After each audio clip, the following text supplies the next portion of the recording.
Robert Lemon, known to his loved ones as Rob, was a man with a heart of gold. From the outside, his large stature and tattoo of his last name on the back of his head might appear intimidating, but those close to him knew that he was a gentle giant, a big teddy bear with a kind soul. When Robert and his wife Sabrina first met, they instantly connected.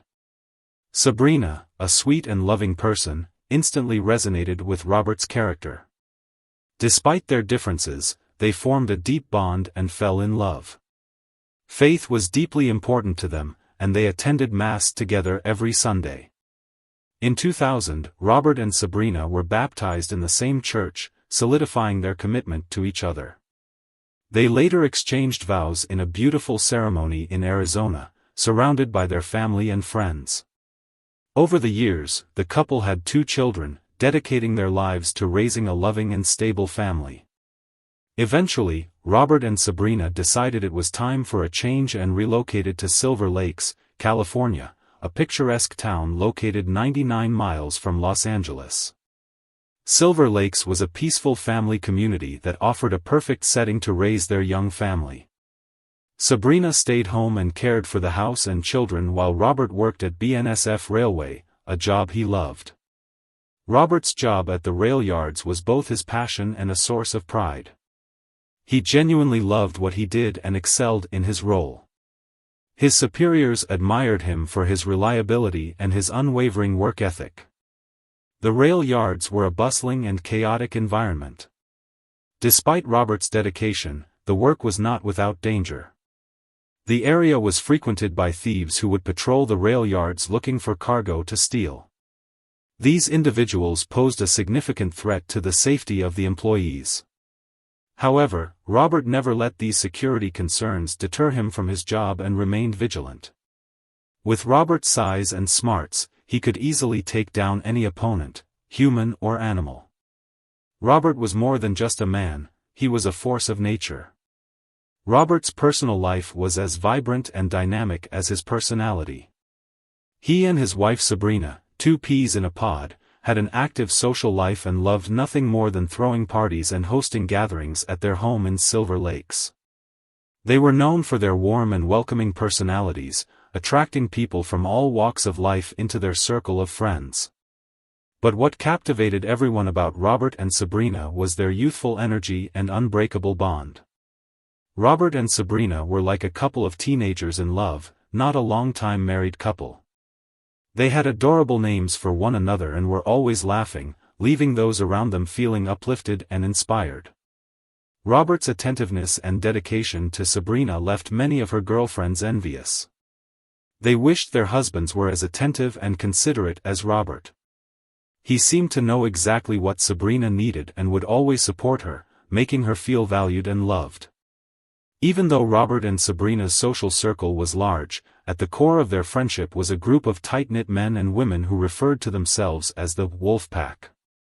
This Wolf Pack included Jason Bertine, a firefighter in Silver Lakes, and his wife Kelly, a hairdresser. As the years went by, Robert and Sabrina became the go-to people for these parties, creating a fun atmosphere filled with laughter and good times. Alcohol played a significant role in the lives of Robert and Sabrina. They embraced the mantra, "It's 5 o'clock somewhere," as their go-to phrase whenever the urge to drink struck. The heavy drinking accompanied a changing dynamic in their marriage. Due to the changes in their relationship, the couple decided to embark on an open arrangement, allowing each other to explore relationships with other people.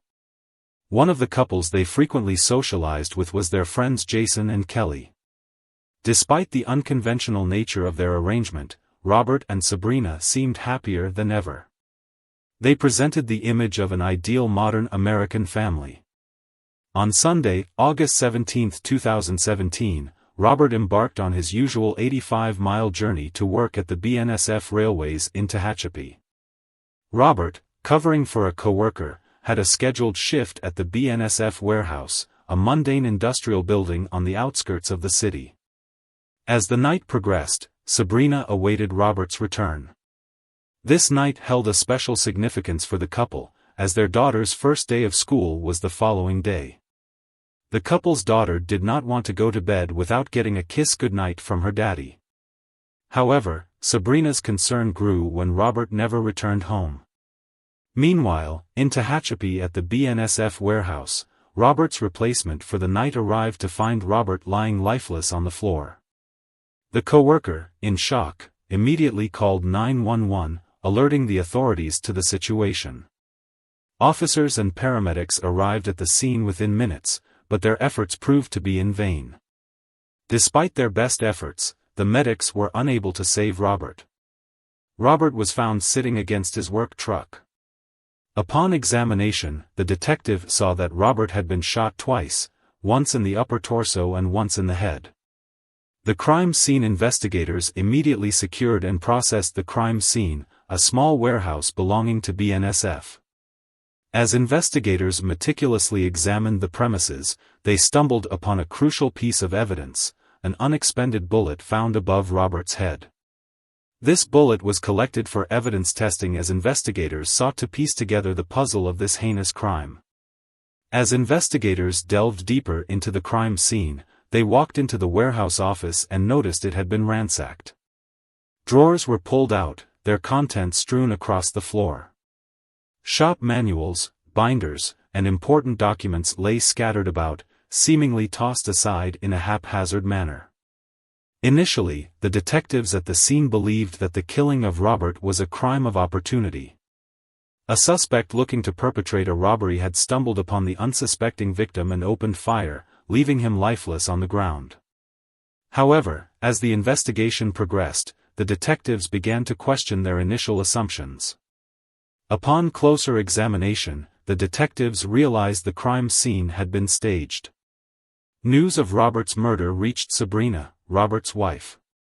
The devastating news shattered her world, leaving her in a state of shock and grief. Sabrina retreated to her room, shut off from the outside world, and wanted no part in planning his funeral.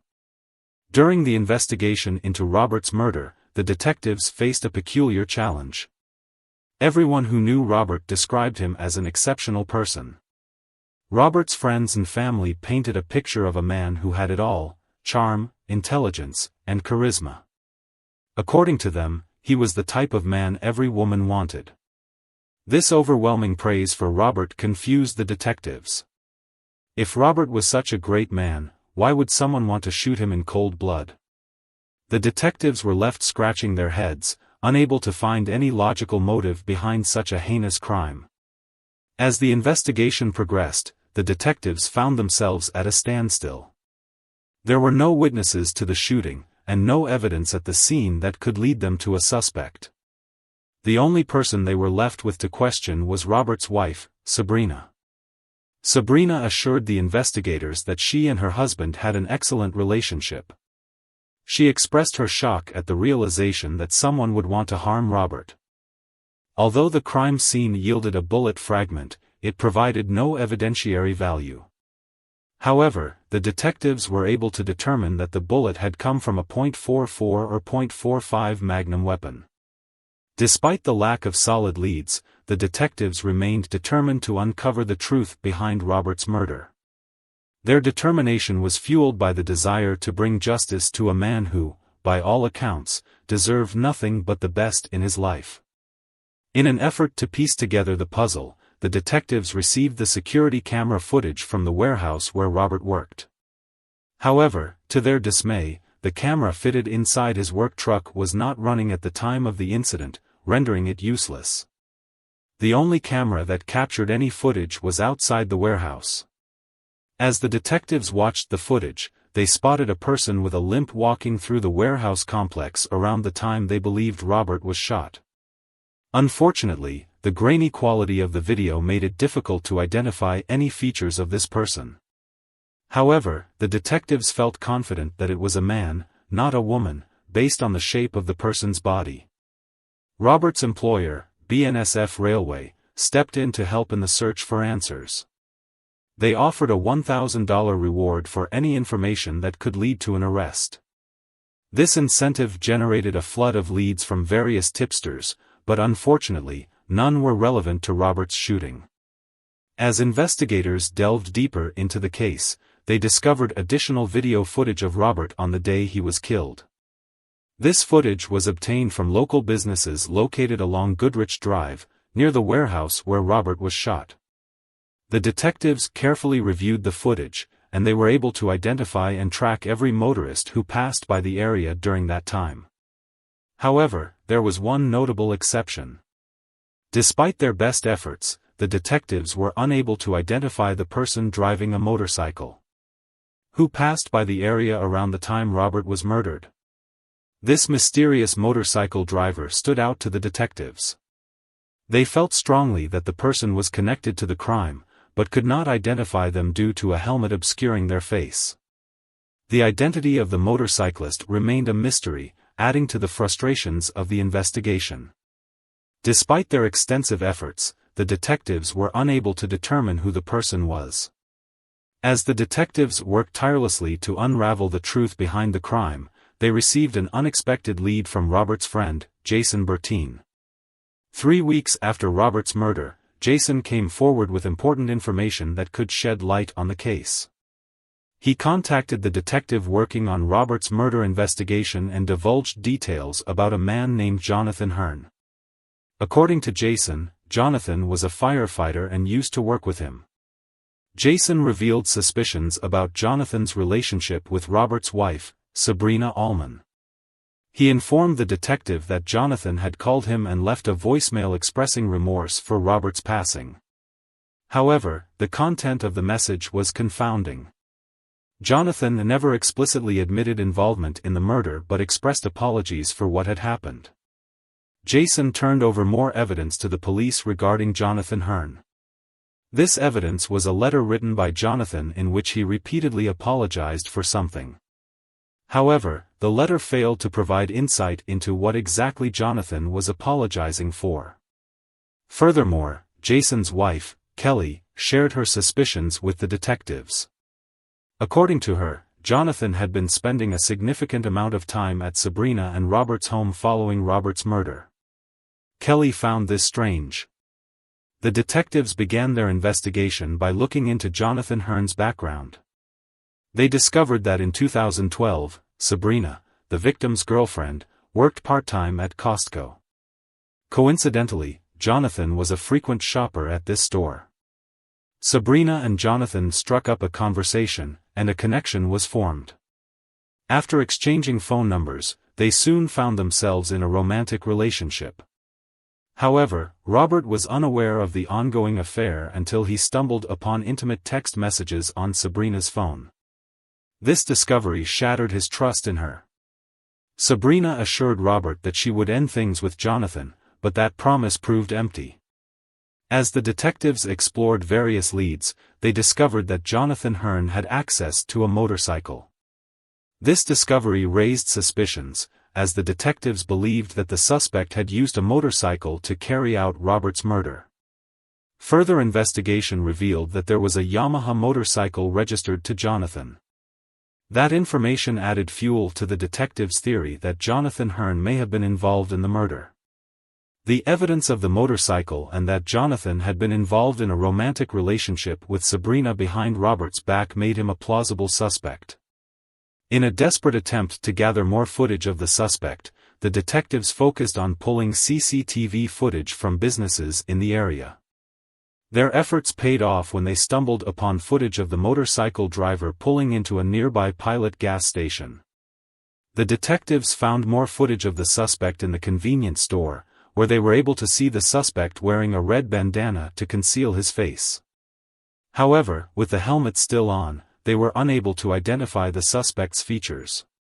Despite their suspicions, the detectives found themselves in a predicament. Without concrete evidence linking the motorcycle driver to Jonathan Hearn, they could not make an arrest. The lack of visual identification left the investigation at a standstill.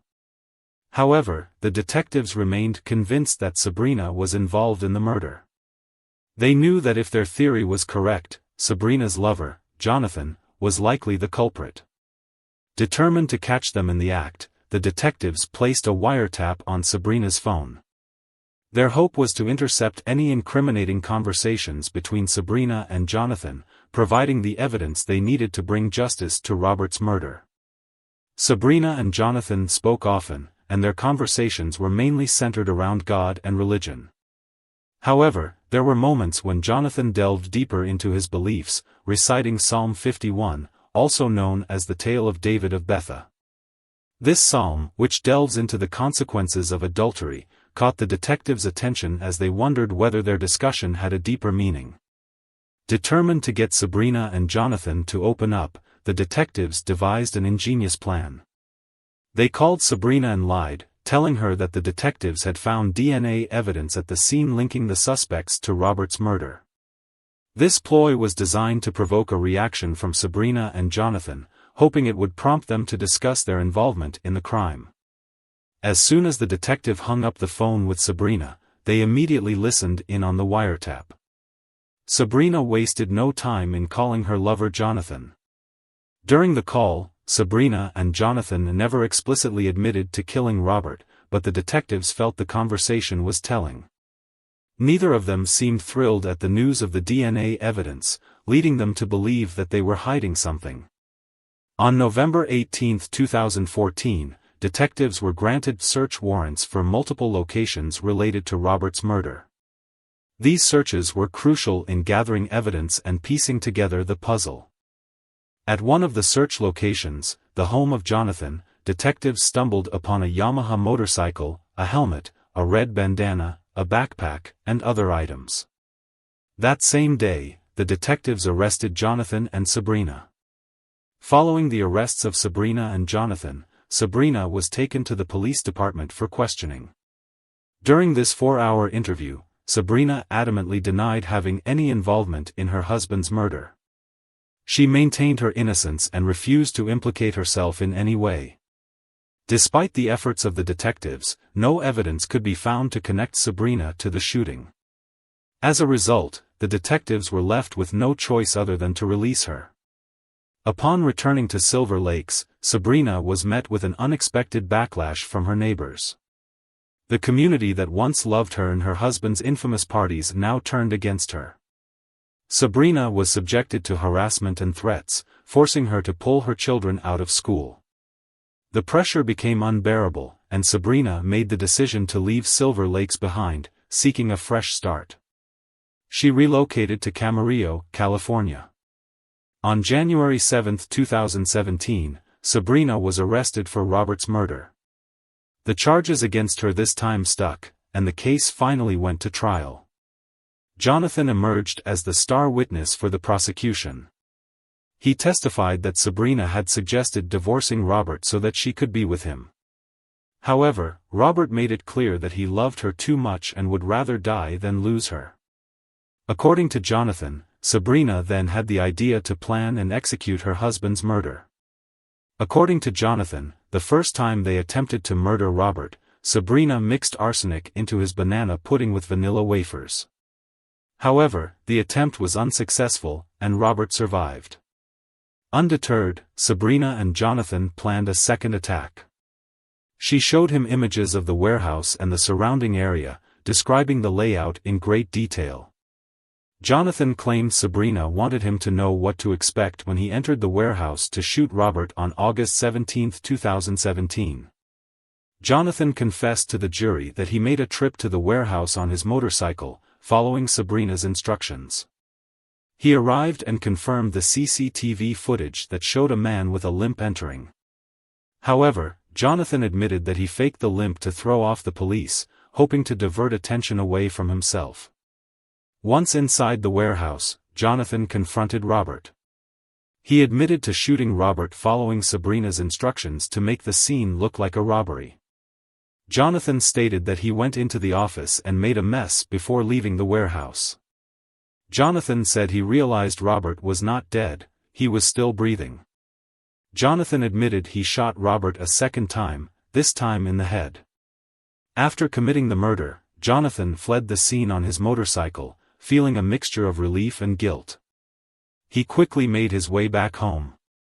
Upon his return, Jonathan discovered that he had received numerous missed calls from Sabrina. Jonathan immediately called Sabrina back and confessed that he had carried out the murder. As the trial progressed, the prosecution called Sabrina Limon to the stand. Sabrina was the key witness for the defense, and her statements left the courtroom buzzing with speculation. During her testimony, Sabrina said that she and Robert were on good terms at the time of his death, but she also testified that she had feelings for Jonathan Hearn. Sabrina admitted to having a romantic relationship with Jonathan but insisted that she never planned on leaving Robert. She claimed that she and Jonathan were merely exploring their options and exploring a future together while still committed to their respective marriages.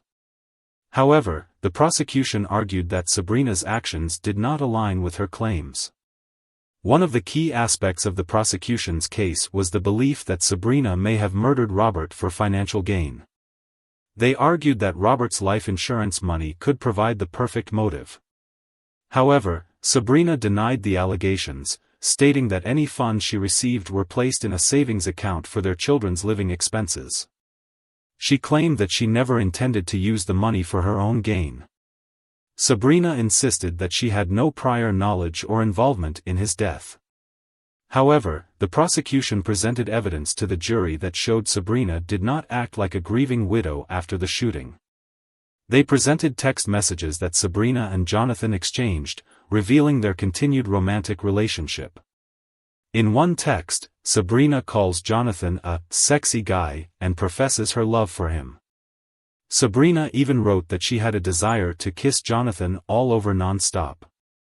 After a lengthy trial, Sabrina Limon was found guilty of 4 of the 6 counts against her, including first-degree murder, attempted murder, solicitation, and conspiracy to commit murder. Sabrina was acquitted of the charge of alleged poisoning. The guilty verdict brought a sense of relief to Robert's family and friends, who had eagerly awaited justice. However, the acquittal on the poisoning charge left some unanswered questions and speculation.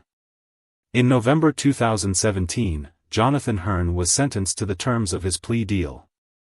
He pleaded guilty to the lesser charge of manslaughter and was given a 25-year, 4-month sentence. During the sentencing hearing, Jonathan expressed remorse and apologized to Robert's family and friends. Despite his involvement, he seemed to genuinely regret his actions and the impact they had on the lives of those involved. The judge sentenced Sabrina to 25 to life, plus an additional 16 months. Despite her conviction, Sabrina showed no remorse and filed an appeal with a new attorney. In Sabrina's appeal, she argued that her attorney should never have allowed her to testify. She claimed that her attorney's decision had compromised her defense and ultimately led to her conviction. Sabrina claimed that her attorney had failed to adequately prepare for the trial and failed to protect her interests. Sabrina's appeal went through the state courts, but ultimately her conviction was upheld. Frustrated, Sabrina decided to take her case to federal court. The case received significant attention, with legal experts and media outlets speculating about the possibility of her acquittal. However, in January 2023, Sabrina's case was again upheld in federal court. This ruling was a blow to Sabrina's hopes.